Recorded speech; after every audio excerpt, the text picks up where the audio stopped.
अस्सलाम वालेकुम, welcome to M92। मैं हूं अजहर मलिक। कैसे हैं आप लोग? उम्मीद है खैरियत से होंगे।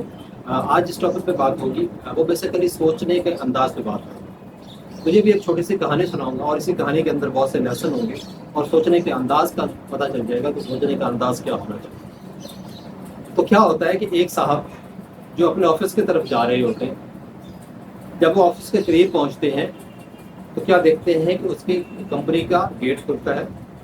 तो गेट खुलने के साथ ही एक कुत्ता लंगड़ाता हुआ जख्मी हालत में वो कंपनी के अंदर दाखिल हो जाता है।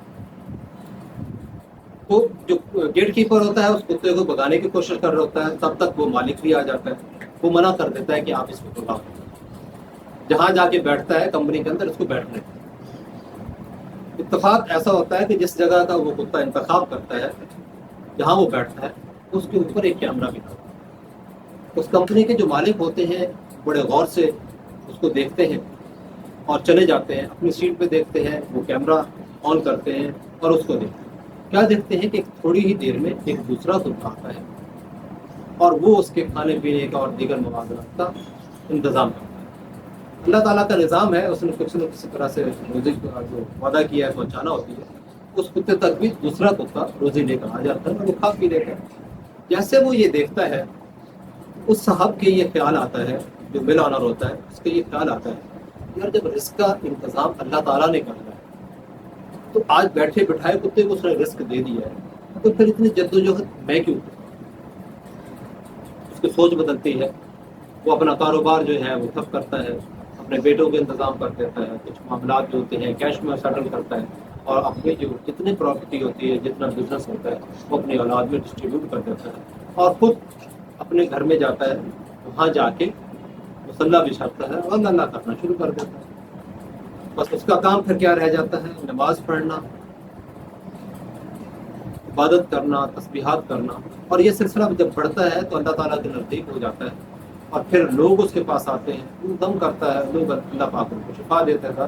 तो यूँ उसके बाद दूसरे रुख पे चली जाती है और बहुत भी पॉपुलरिटी मिल जाती है। मगर क्या होता है, एक दिन ऐसा आता है कि कोई एक साहब आते हैं, वो सुबह सुबह ही आ जाते हैं। सबसे पहले तकरीबन वो आ जाते हैं, बाकी पब्लिक भी आ जाती है, मगर वो एक साइड पे आराम से आके वो सारा दिन देखते हैं कि लोग आ रहे हैं, दम करवा रहे हैं, दुआ करवा रहे हैं, लोगों को अल्लाह पाक शिफा दे रहा है और इसी तरह लोगों का आना जाना लगा रहता है, तांता बंधा हुआ है। टाइम होता है जाने का तो वो साहब अभी तक बैठे, सब चले जाते हैं, वो अकेले साहब बैठे हुए आए, जो सबसे पहले आए थे वो अभी तक बैठे। आखिर वो पूछ लेते हैं कि साहब आपका क्या मसला है, अभी तक आपने कुछ बताया भी नहीं और सब लोग चले गए हैं और मैं भी जाने की तैयारी कर रहा हूँ, अगर कोई मसला है तो बता दीजिए। वो कहने लगे मसला नहीं है, बस एक आपको छोटा सा मैसेज देना था। कहने लगे भाई आप कौन हैं, मुझे बता दीजिए जो मुझे मैसेज देना चाह रहे हैं। उस बस समझो कि बस मैं एक अल्लाह को बंदा हूँ और आपको एक मैसेज देना चाह रहा हूँ।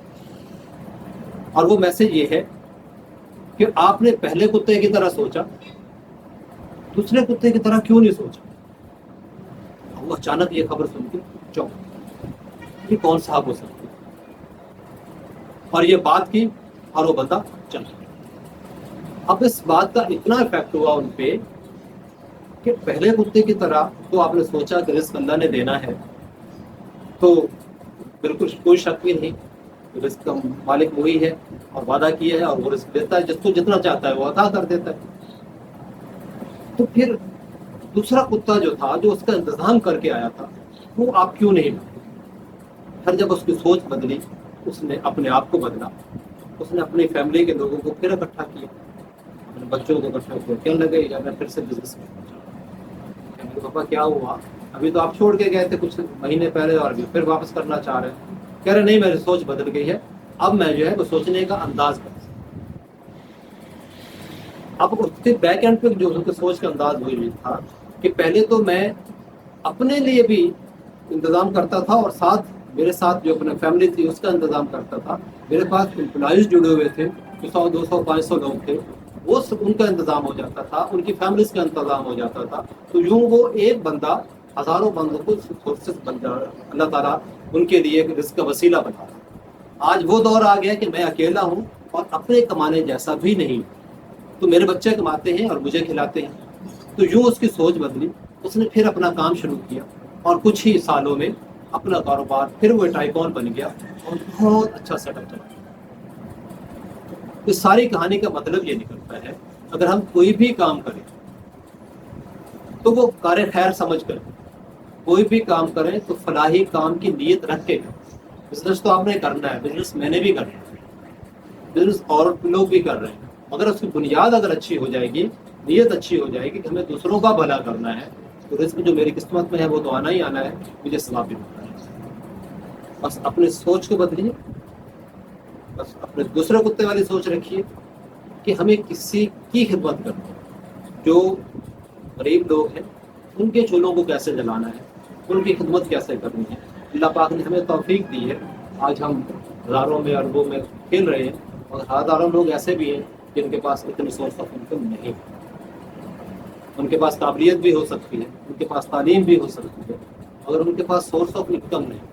سورس آف انکم کے لیے وہ جاب تلاش کرتے ہیں، جاب کے ذریعے ان کے گھروں کا کاروبار چلتا ہے، گھروں کے کچن چلتے ہیں، اور چھوٹے موٹے دیگر اخراجات جو ہوتے ہیں اپنی سیلریز سے پورا کرتے ہیں۔ آئیے آج سوچیے کچھ اپنا کریں۔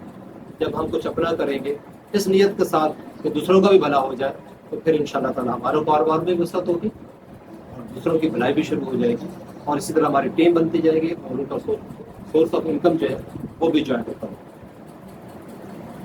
Please be a part of second. Thank you so much.